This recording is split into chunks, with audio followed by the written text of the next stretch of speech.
back to the TRANSGOV vlogs. The last time I vlogged from the closing plenary in Glasgow at the COP, together with my colleague Robert, who unfortunately cannot be here today, so I'll be vlogging alone this time.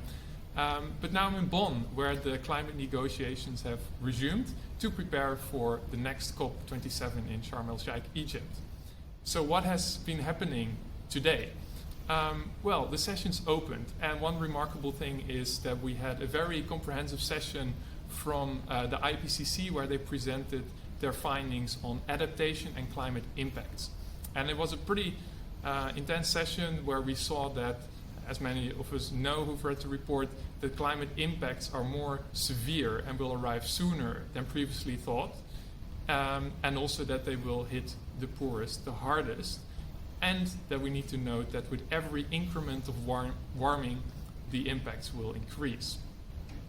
Well, with such a strong message on adaptation, it's interesting to note as well that in the opening plenary, a debate emerged among countries on the topic of adaptation, and specifically on the global goal on adaptation.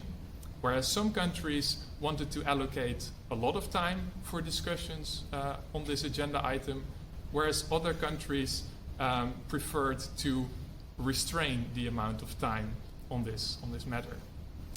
And adaptation also featured strongly in the transparency negotiations.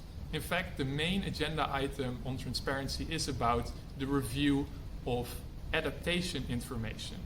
In the negotiations this afternoon, we saw that developing countries argued for a more comprehensive review of this adaptation information, whereas some developed countries have some concerns.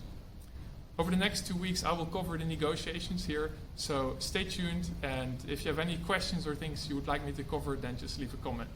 For now, the first day is done.